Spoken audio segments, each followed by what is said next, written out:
Big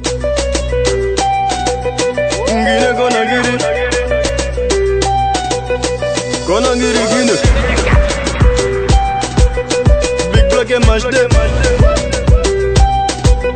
Regarde ça en HD. Demande à Denis Santé.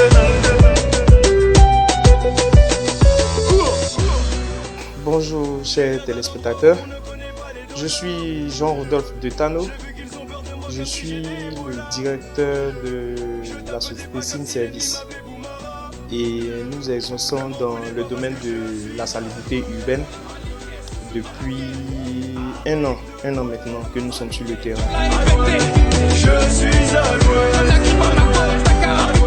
Après mon BPC, j'ai fait le lycée de Koumassi, le lycée municipal.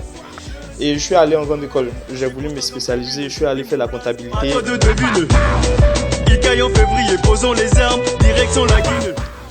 Dans le milieu professionnel, bon, globalement, ça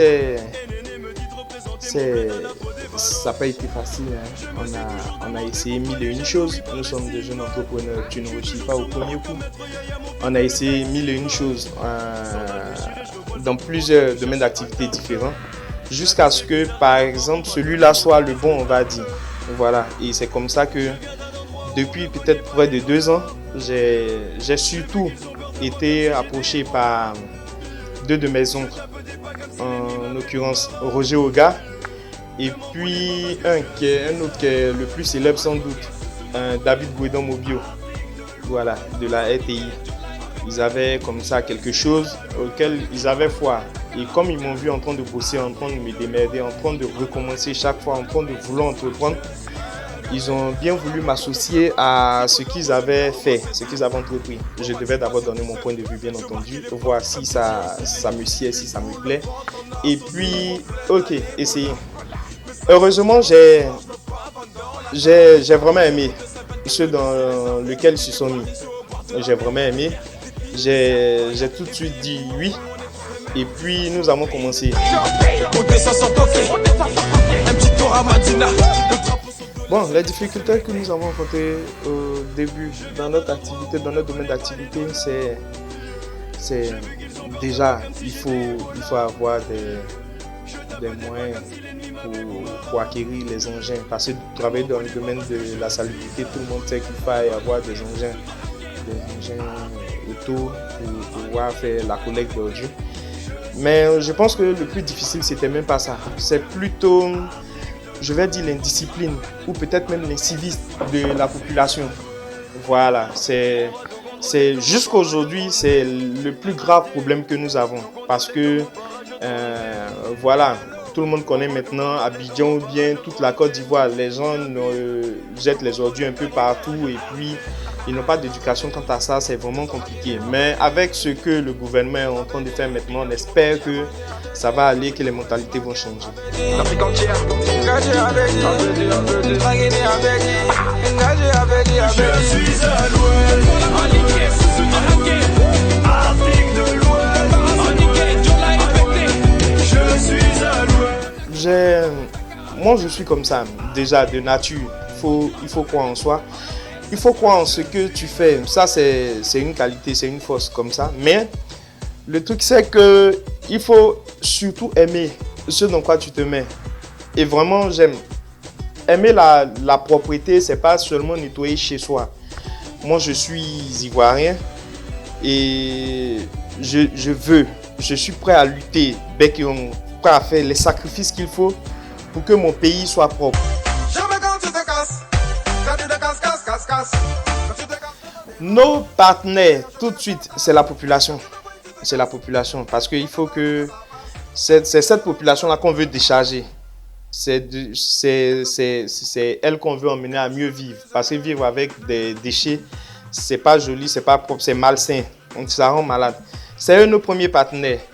Mais bon, on va dire aussi, nous avons les conseils généraux, puisque nous entreprenons dans une ville qui n'est pas Abidjan, nous avons les conseils généraux et aussi la municipalité, voilà, qui nous aide un grand coup de main et c'est cela que nous bossons actuellement.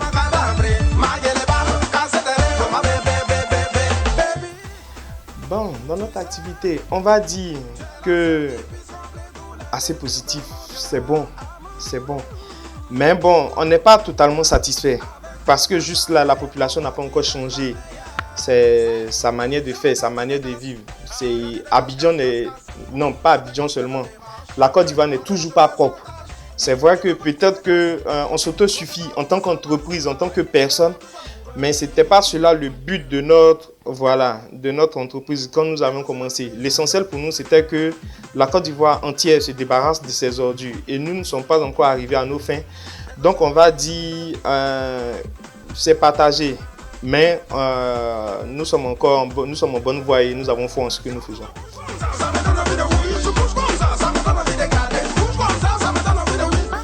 Bon, déjà comme j'ai dit, c'est d'avoir une Côte d'Ivoire propre.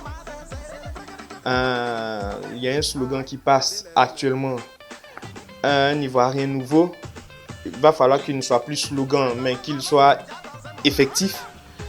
Donc déjà, nous espérons que la Côte d'Ivoire change. La Côte d'Ivoire ait un autre visage.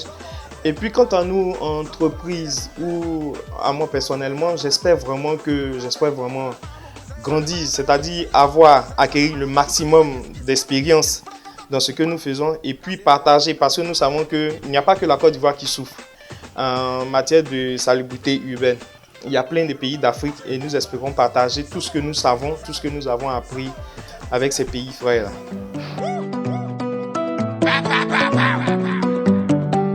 Il faut arrêter de peut-être chaque fois croire que l'État doit faire pour nous. L'État doit faire pour nous. On doit entreprendre. Nous sommes très intelligents. Nous sommes fiers d'être Ivoiriens parce que nous sommes très intelligents. Nous savons beaucoup de choses. Nous faisons beaucoup de choses. Plein de pays nous portent un exemple. Il faut entreprendre. Aujourd'hui, il faut vraiment entreprendre. Et quand tu entreprends, il ne faut pas penser que parce que tu as échoué, aujourd'hui, c'est fini. C'est une erreur. Tu vas recommencer chaque fois et un jour ça va venir. Mais il faut avoir foi en ce que tu fais. Tu n'as pas la foi, tu n'aimes pas ce que tu fais, là c'est pas la peine. Il faut te mettre dans un domaine d'activité, pas pour chercher de l'argent tout de suite, mais par amour. Et l'argent ça viendra après. C'est comme ça.